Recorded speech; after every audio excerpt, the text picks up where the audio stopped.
अगली class. Next topic है हमारा क्या, इन्वेस्टमेंट। इन्वेस्टमेंट क्या होता है, बेसिकली इन्वेस्टमेंट है क्या। देखो मैं ये कहता हूं कि अगर आपने कहीं पैसा लगा रखा है, वो है कैपिटल। क्या है वो, अगर आप उसमें और लगा रहे हो, वो क्या है, इन्वेस्टमेंट। मान लो आपने कहीं 10 लाख रुपए लगा रखे हैं और आप कह रहे हो चलो 1 लाख रुपए और लगाते हैं, तो कितने हो जाएंगे कैपिटल अब, कैपिटल कितना हो गया अब, 11 लाख। वो जो एक्स्ट्रा लगाया है ना, उसे कहते हैं, क्या कहते हैं उसको। और यही इसकी डेफिनेशन है, ऊपर पढ़ के देख लो। It is the process of capital formation. Capital formation मतलब होता है कैपिटल को चेंज करना। तो एक प्रोसेस है जहां आप अपनी कैपिटल को चेंज करते हो। पहले कैपिटल कितनी थी, 10 लाख, अब कितनी है, 11 लाख, हो गया ना कैपिटल चेंज। तो एक प्रोसेस है जिसमें आप अपनी कैपिटल को चेंज करते हो। कौन करता है, फर्म। और इंक्रीज, या फिर एक और डेफिनेशन भी है, क्या करते हो आप अपनी एग्जिस्टिंग कैपिटल, जो पहले से कैपिटल है उसको आप बढ़ाते हो। इसे हम कहते हैं क्या, इन्वेस्टमेंट। याद आ गया, समझ में आ गया सब कुछ। लेकिन इसमें भी कुछ क्या पढ़ने वाले हैं हम यहाँ पे, कंपोनेंट्स। देखो इन्वेस्टमेंट के अंदर दो टॉपिक पढ़ने वाले हैं, ध्यान से। बच्चे गलती कर देते हैं, एग्जाम में कंपोनेंट्स आ गया तो बच्चे क्या लिख देते हैं, क्लासिफाइड। क्लासिफाइड पूछ लिया तो क्या लिख देते हैं। तो ध्यान से, कंपोनेंट्स अलग चीज है, क्लासिफाइड अलग चीज है। चलो मैं आपको ध्यान से बताता हूं, देखो एक चीज, एक सेकेंड।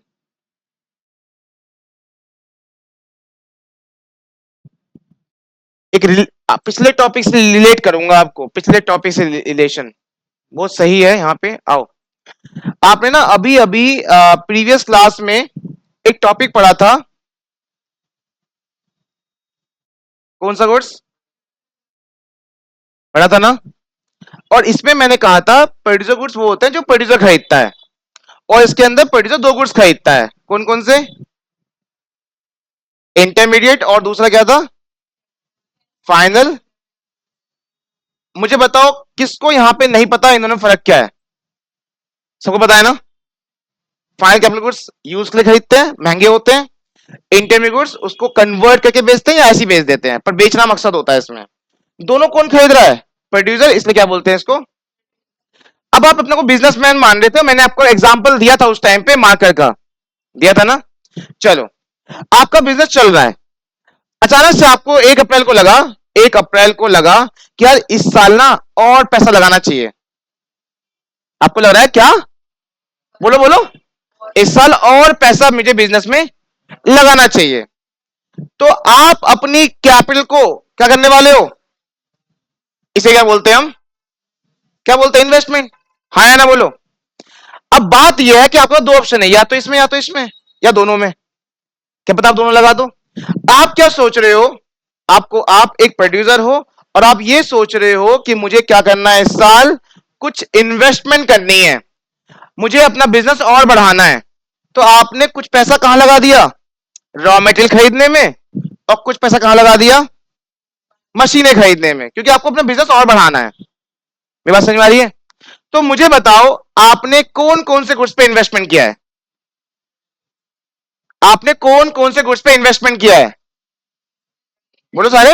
ये कौन सा गुड्स था, इस पे भी इन्वेस्टमेंट किया, और ये कौन सा गुड्स था, इस पे भी इन्वेस्टमेंट किया। बात समझ में आ गई। एज अ बिजनेसमैन सोचो कि मैं एक बिजनेस चला रहा हूं या चला रही हूं, और मुझे अपने बिजनेस को बढ़ाना है, तो मुझे पैसा लगाना पड़ेगा। क्या कैश रख दूं जाके चल जाएगा बिजनेस, क्या करना पड़ेगा, खरीदना पड़ेगा ना। तो या तो क्या लेके आऊं मार्केट में, मतलब अपने बिजनेस के अंदर कुछ रॉ मटेरियल लेके आती हूँ, या लेके आता हूँ, और साथ साथ क्या ले आता हूँ, एक बिजनेस भी ले, एक क्या लेके आता हूँ, मशीन भी ले आता हूँ। तो एज अ प्रोड्यूसर आपने दोनों पे इन्वेस्टमेंट किया है ना, हाँ या ना बोलो। जरा इधर आओ। कैपिटल गुड्स पे इन्वेस्टमेंट करना क्या होता है, क्यों यहां फिक्स क्यों लिखा है, कैपिटल इन्वेस्टमेंट क्यों लिखा, क्योंकि कैपिटल गुड्स मतलब मशीन, मशीन हमारी होती है फिक्स एसेट्स, क्या होती है, सभी अकाउंट पढ़ रहे हैं यहाँ पे। मशीन क्या होती है, कैपिटल गुड्स भी क्या होता है, मशीन। और मशीन क्या होती है, फिक्स एसेट, इसने नाम क्या दे दिया इन्होंने, फिक्स इन्वेस्टमेंट। समझ में आ गया। और फिर मैंने कहा था आप क्या लेके आए, रॉ मटेरियल लेके आए। रॉ मटेरियल को अकाउंट में क्या बोलते हैं, एक और वो नाम, इन्वेंट्री बोलते हैं, पता है ना। इसलिए क्या नाम दे दिया इसको। अगर आपके कोई भी टीचर ऐसा पढ़ा दे कि ये कहां से आया, तो बोल देना आके, ठीक है। हर एक टॉपिक कहीं ना कहीं रिलेटेड है, हर एक टॉपिक। तो बच्चों बहुत सिंपल है, इन्वेस्टमेंट करना है, दो कंपोनेंट्स हैं, पहली पढ़ चुकी हैं। प्रोड्यूसर गुड्स याद है हमें, दो गुड्स खरीद सकते हैं, एक कौन सा, कैपिटल गुड्स, और दूसरा, दोनों खरीद सकते हैं, मतलब दोनों ही हमारी इन्वेस्टमेंट है। कैपिटल गुड्स को क्या नाम दे दिया, और इंटरमीडिएट गुड्स को क्या नाम दे दिया, इन्वेंट्री। समझ में आ गया। Fix investment refers to increase in stock of, क्या आप क्या बढ़ा रहे हो, फिक्स एसेट, मतलब मशीनें बढ़ा रहे हो अपने बिजनेस में, of the producer during the year. Expenditure on, आपने किस पे खर्च किया ये पैसा, किस पे इन्वेस्ट किया है, परचेज ऑफ, लिखा है ना, किस पे, कैपिटल गुड्स पे, लाइक प्लांट्स, मशीन और बिल्डिंग। किसी को प्लांट का मतलब नहीं पता, ऐसा कोई है यहाँ पे, पता है सबको प्लांट क्या होता है, पेड़ पौधे नहीं, पता है ना प्लांट्स क्या होता है, बहुत सारे मशीन जब जुड़ के कुछ एक काम करते हैं तो उसे हम प्लांट कहते हैं। जैसे पहले पानी का प्लांट क्यों बोलते हैं, एक्चुअल में जब पानी प्योरीफाई होता है तो उसमें एक मशीन नहीं, कई सारे मशीन का यूज होता है। अगर एक मशीन खराब होती है तो ऐसा, तो वो लगाना पड़ता है वो पार्ट, है ना। तो बहुत सारे मशीन को जुड़ के जब कोई काम होता है तो उसे हम प्लांट कहते हैं।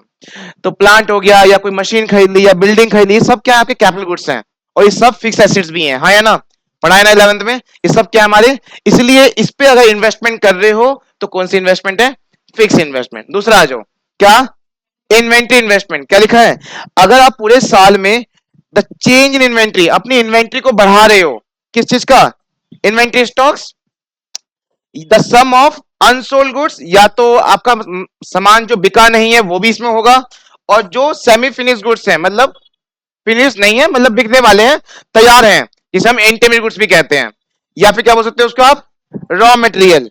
इसे हम सब क्या कहेंगे, इन्वेंट्री इन्वेस्टमेंट बोलेंगे, ठीक है। और इसका एक और नाम भी क्या है, चेन स्टॉक। और चेन स्टॉक का यहां फॉर्मूला भी है, क्या, अब मैं यहां बता दूं कि मैं कोई भी फॉर्मूला हटवाता नहीं हूं, इसके पीछे भी कारण है, ये फॉर्मूला क्यों है। सिंपल सी बात है, आप नया बिजनेस शुरू कर रहे, मतलब ओपनिंग में आए, 1 अप्रैल को आए, आपके पास गोडाउन में 50,000 का माल पड़ा हुआ है, कौन सा, कितना, बताओ, वो ओपनिंग है क्लोजिंग है, अभी अब 1 अप्रैल में आए हो, अभी अप्रैल अप्रैल में सब नया अकाउंट होता है ना, तो वो जो पड़ा हुआ माल कौन सा है, ओपनिंग है, कितने रुपए का, ठीक है, वो माल पड़ा हुआ है, आपने बिजनेस शुरू कर दिया, आप इन्वेंट्री इन्वेस्टमेंट कर रहे हो, मतलब और माल लेके आ रहे हो, रॉ मटेरियल लेके आ रहे हो, जो भी आप लेके आ रहे हो, और उसी उसी गोडाउन में भर रहे हो, उसमें मिक्स हो गया वो, हाँ है ना, बोलो। अब टोटल मिला के साल के एंड में 1 लाख का सामान हो गया, टोटल मिला के सब कुछ मिला कितना हो गया, 1 लाख। अब आपको ये पता करना है कि मैंने पूरे साल में कितना इन्वेस्ट किया था, कितना किया था बताओ, कैसे निकाला, क्लोजिंग कितना, 1 लाख, ओपनिंग में कितना पड़ा था, 50,000, उस क्लोजिंग में से क्या निकाल दिया आपने, शुरू की स्टॉक निकाल दी, बचा कितना। तो यही सब पता चल गया कि मैंने पूरे साल में कितना इन्वेस्टमेंट किया है, कितना इन्वेस्टमेंट किया है, कौन सा इन्वेस्टमेंट, कितना किया, 50,000।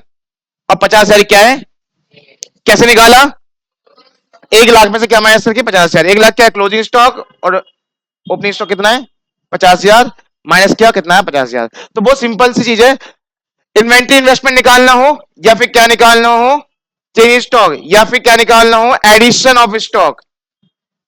बच्चों ये न्यूमेरिकल में बहुत काम आने वाला है ये फॉर्मूला, ये ध्यान रखना, बहुत सारे न्यूमेरिकल आने वाले हैं, उसमें काम आएगा।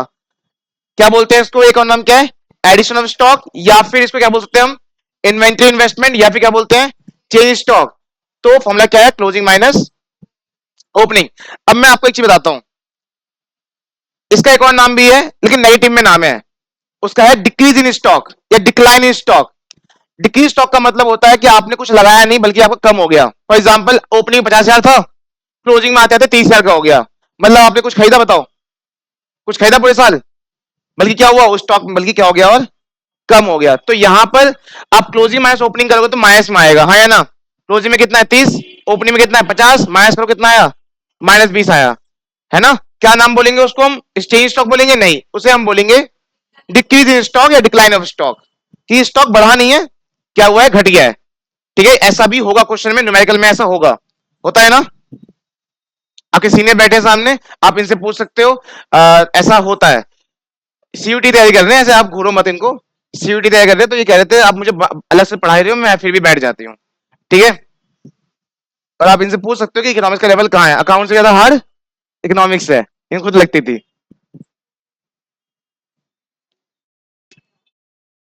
चलो बच्चों, अगला टॉपिक क्या है हमारा? कंपोनेंट्स नहीं, क्या लिखा है? क्या लिखा है?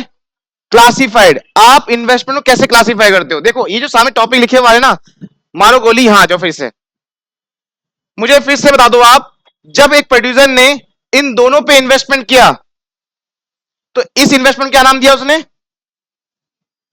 क्या नाम दिया? इन्वेंट्री इन्वेस्टमेंट, हाँ या ना? और इसको क्या नाम दिया उसने? Fix investment. इसका एक और नाम क्या था? कैपिटल स्टॉक, नहीं सॉरी कैपिटल गुड्स। और इसमें क्या था? इन जो आपका रॉ मटेरियल वाला आता है। चलो, एज अ बिजनेसमैन आप दोनों पे इन्वेस्ट कर सकते हो, हाँ या ना बोलो? हाँ कर सकते हो ना, पूरे साल कर सकते हो ना। लेकिन अगर आपने पूरे साल इन्वेस्टमेंट किया है इन दोनों पर, इन दोनों पर, तो बताए इन दोनों का इन्वेस्टमेंट मिला के कोई एक नाम बन जाएगा और उसका नाम क्या होगा? Gross investment. क्या हो जाएगा? Gross investment. अगर मैं आपसे बोलूं कि आपने पूरे साल में इन्वेस्ट किया अपने बिजनेस में, आप बोलोगे हाँ। मैं बोलूंगा किस पे इन्वेस्ट किया, तो आप बोलोगे मैं रॉ मटेरियल भी लेके आया, मशीन भी लेके आया। अच्छा फिर मैं आपसे पूछूं रॉ मटेरियल जो लेके आया उसका क्या नाम दोगे? आप बोलोगे इन्वेंट्री इन्वेस्टमेंट।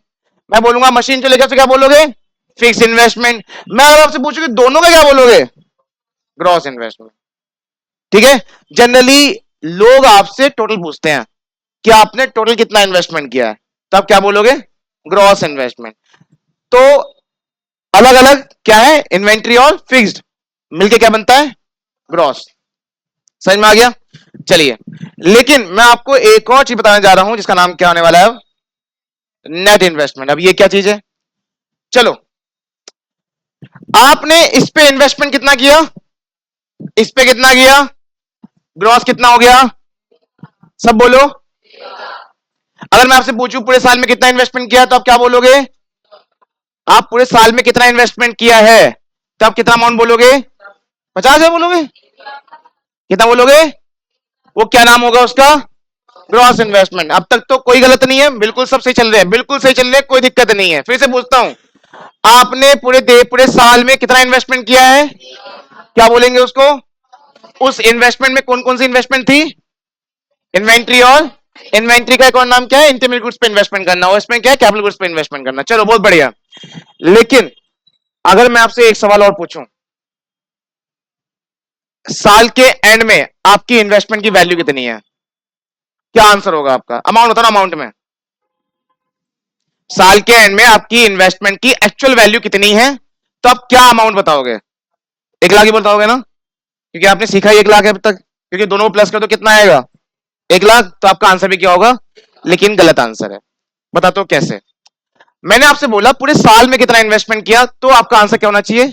1 लाख। लेकिन मेरा दूसरा क्वेश्चन ये नहीं था, मेरा दूसरा क्वेश्चन ये था कि साल के एंड में आपकी एक्चुअल इन्वेस्टमेंट कितनी है। तो आप 1 लाख नहीं बोलोगे, आप कुछ और बोलोगे। वो और कुछ क्या है, आओ बताता हूं। सबसे पहले बताओ, डेफिनेशन इस पे लगता है या इस पे लगता है? 11 पढ़ा है, 11 पढ़ा हुआ है हमने। हर फिक्स एसेट पे क्या लगता है? हर फिक्स एसेट की वैल्यू कम होती है, हाँ या ना? तो क्या साल के एंड में आपकी एक्चुअल वैल्यू इन्वेस्टमेंट 1 लाख होगी? थोड़ी सी कम हो जाएगी ना। किसकी वजह से? तो जो एक्चुअल वैल्यू निकल के आएगी उसे हम क्या बोलेंगे? कैसे आएगी? ग्रॉस में से क्या माइनस करके। लो, आपने अभी दो फॉर्मूले याद कर लिए। सबसे पहले चेंज स्टॉक का फॉर्मूला क्या था? दूसरा नेट इन्वेस्टमेंट निकलने क्या क्या फॉर्मूला है? अपना बन गया ना, फॉर्मूला अपना बन गया ना। ये बनाया है, मतलब बुक से थोड़ा उठाया है, अपना भी बन गया। कैसे बना? कहानी से बना, कहानी से। हर फॉर्मूला कहानी से बनेगा, हर एक फॉर्मूला। अगर आप कहीं भी क्लास ले रहे हो यूट्यूब से या फिर अपने स्कूल के टीचर से, और वो डैड बोल रहे हैं ये फॉर्मूला रट लो, मत रटना, ठीक है? उनको बल्कि बता सकते हो आप कि सर ये फॉर्मूला ऐसे बनता है। हाँ, मुझे लगता है कि आप तभी बता पाओगे जब आप ये लेक्चर फिर से सुन लोगे, ठीक है? नहीं तो पर मत बताना भाई, वो क्लास जाएंगे पीट देंगे, नंबर कम हो जाता। सच में बता रहा हूं मैं, ये टीचर का इको है। अगर मैं एक बता रहा हूं और मेरे सामने वाला दो बता देगा ना, तो मुझे हर्ट हो जाएगा। मुझे छोड़कर बाकी और ऐसे टीचर होते हैं, किसी भी टीचर को पसंद ही नहीं है कि उसके आगे कोई बोले। अगर वो एक बोल रहा है तो उसके आगे कोई दो बोल नहीं सकता, ठीक है? आज के टीचर ऐसे होते हैं। तो आप बिल्कुल चुप रहे ना, कोई अपने आप को तरफदारी दिखाने की जरूरत नहीं है। हाँ, आपके साइड में कोई दोस्त है तो चुपचाप उसे बोल सकते हो कि देख, इससे इससे पहले मुझे पता है, ताकि वो हमारे यहाँ आ जाए। ठीक है, समझ में आ गया? चलो भाई। पर ये कुछ लड़कियां कर नहीं रही हैं बिल्कुल भी स्कूल में, ठीक है, जिसकी वजह से बच्चे आ नहीं रहे। मैं अपने स्कूल की बात कर रहा हूँ। पता है यार, स्कूल में ब्लेम लग रहे हैं मेरे पे कि स्कूल के बच्चे तुम्हारे पास पढ़ रहे हैं, तो यहाँ पे एक बच्चा ही बैठा है बस। स्कूल के बच्चे ही बैठा। चलो बच्चों, आ जाओ यहाँ फिर से एक बार। अगर आप इंडिविजुअल इन्वेस्टमेंट करते हो तो क्या नाम होता है इसका? अगर आप इन्वेंट्री पे कर रहे हो तो, इंटेंजिबल गुड्स पे कर रहे हो तो क्या होता है? Inventory investment. मशीनों पे कर रहे हो, कैपिटल गुड्स पे कर रहे हो तो फिक्स इन्वेस्टमेंट, दोनों पे कर रहे हो तो ग्रॉस इन्वेस्टमेंट। ठीक है, समझ में आ गया? और अगर आपसे पूछा जाए कि पूरे साल की इन्वेस्टमेंट कितनी है तो वो ग्रॉस पूछ रहा है, लेकिन अगर आपसे पूछा जाए कि एक्चुअल इन्वेस्टमेंट कितनी है तो क्या पूछ रहा है वो आपसे? नेट। और नेट निकलने क्या करना है? Gross minus gap. लेकिन अगर मैं आपसे पूछूं ग्रॉस का बताओ फॉर्मूला, बता सकते हो? बनाओ, यहीं से फॉर्मूला बनाओ, सिर्फ ग्रॉस निकालना है। तो नेट, नेट माइनस प्लस होगा, नहीं माइनस घर में उधर क्या हो जाएगा? फिर माइनस क्यों बोल रहे हो? इतनी तो 7th क्लास की मैथमेटिक्स है ये तो, है ना? माइनस है तो उधर क्या हो जाएगा? तो ग्रॉस का फॉर्मूला क्या बनेगा बच्चों बताओ? Net plus depreciation. तो आपने यहाँ पे कितने फॉर्मूले सीख लिया? अभी अभी 3। पहला चेंज स्टॉक का, दूसरा नेट का, और तीसरा ग्रॉस का, है ना? नेट का क्या है? Gross minus dep. और ग्रॉस का क्या है? Net plus dep. ठीक है। अब एक और वर्ड बताना जा रहा हूं मैं। ऐसे कुछ स्टेटमेंट होती है ग्रॉस को नेट बनाने के लिए, नेट को ग्रॉस बनाने के लिए, ये क्या है? बोलते हैं ना ऐसे बच्चे, है ना? ये अभी अभी कुछ नहीं पता तुम्हें, जब तुम आओगे धीरे धीरे पढ़ोगे स्कूलों में तो ऐसे वर्ड्स बोलने में आएंगे कि ग्रॉस से नेट में जाने के लिए, नेट से ग्रॉस में जाने के लिए, ऐसा होता है ना? स्कूलों में ऐसा होता है। पर मेरा सिंपल फंडा है, ये जाने के लिए आने के लिए मत वर्ड बोलो, सिंपल कैसे कैलकुलेट करना है वो वर्ड बोलो, कि ग्रॉस कैसे कैलकुलेट करते हैं? Dep plus net plus dep. और नेट कैसे कैलकुलेट करते हैं? Gross minus dep. ये वर्ड बोलो कैलकुलेट कैसे करते हैं, ये मत बोलना जाने के लिए आने के लिए। ठीक है, नेट पे जाने के लिए ऐसा मत न बोलना, आपने गलती करी है। आपने नहीं, बहुत बच्चे गलती करते हैं ये। चलो बच्चों, तो ये टॉपिक हो गया। ठीक है, सब कुछ वही लिखा है, एक बार देख लो। ग्रॉस इन्वेस्टमेंट में कौन से खर्चे हैं? पहला खर्चा किस पे, फिर खर्चा किस पे, दोनों प्लस करा, क्या बन गया? ग्रॉस। नेट कैसे निकला? Net investment gross minus depreciation, क्योंकि ये एडजस्ट करता है किस चीज को? डेप्रिसिएशन को निकाल फेंकता है, तब जो बचता है उसे हम एक्चुअल बोलते हैं। ठीक है, नेक्स्ट टॉपिक क्या है? सबको पता है डेप्रिसिएशन क्या होता है, फिर भी एग्जाम में आ जाता है डेप्रिसिएशन और कैपिटल लॉस के डिफरेंस। कैपिटल लॉस ये भी सुना है क्या? हाँ, मैंने आपको बताया था 11th में, फिर से बता देता हूं। डेप्रिसिएशन का मतलब होता है जिसकी वैल्यू एसेट्स की क्या हो रही है? बाय यूज, यूज करने से या टाइम पास होने से। अगर आप कोई प्रोडक्ट यूज नहीं कर रहे, बस वो रखा हुआ है, उसके समय बीत रहा है, तो भी उस पर क्या लगेगा? और एक्सपेक्टेड ऑब्सोलेंस, ये क्या चीज है? एक्सपेक्टेड ऑब्सोलेंस का मतलब होता है आपको पहले से पता है इसकी वैल्यू कम होगी। एग्जाम बताता हूं, एग्जाम्पल। आप कोई मशीन लेके आए, 1 महीना ही हुआ है आपको उस मशीन को, मार्केट में एक मशीन और आ गई नई, नए फीचर के साथ, आपने तुरंत सोच लिया भाई यार ये नई मशीन आ गई, मैंने जो मशीन खरीदा उसकी वैल्यू अचानक से 1 लाख कम हो जाएगी, तो आपने पहले सोच लिया ना? तो जो पहले से ही एक्सपेक्टेड है कि यार हो जाएगी, तो उसे, उस वैल्यू को क्या बोल देते हैं? जो वैल्यू कम हो रही है क्या बोलते हैं उसको? डेप्रिसिएशन। तो कैसे कम होगा वैल्यू? डेप्रिसिएशन क्या होता है? या तो अपने आप यूज करके टाइम पास होने से, या पहले से ही पता हो कि यार कम हो जाएगी। लेकिन इसी के साथ एक वर्ड है कैपिटल लॉस। कैपिटल लॉस क्या होता है? इसमें भी एसेट्स की वैल्यू कम होती है लेकिन अनएक्सपेक्टेड। जैसे आपने एक मशीन खरीदी 1 लाख की, आधा मशीन खराब हो गया, या कोई पार्ट खराब हो गया अचानक से, कोई क्या वो एक्सपेक्टेड था? अचानक से 50,000 का लॉस हो गया आपको। तो वैल्यू तो उसमें भी कम हुई है, पहले वाले में भी, और यहां भी कम हुई है, पर पहले वाला क्या था? एक्सपेक्टेड था, यूज कर रहे थे तभी कम हुआ, लेकिन यहां पे क्या है? अचानक से एक वैल्यू कम हो गई। जब अचानक से वैल्यू कम होती है तो उसे हम क्या कहते हैं बच्चों? कैपिटल लॉस कहते हैं, अनएक्सपेक्टेड एक्सुलेंस। ठीक है, एग्जाम में आ सकता है कि कैपिटल लॉस किस वजह से होता है, तो किस वजह से होगा? अनएक्सपेक्टेड ऑब्सुलेंस। और डेप्रिसिएशन किस वजह से होगा? एक्सपेक्टेड ऑब्सुलेंस की वजह से। अगला टॉपिक है हमारा क्या? Domestic territory. बहुत लंबा जाएगा, टॉपिक बहुत लंबा है, अभी रहने देते हैं इसको अभी।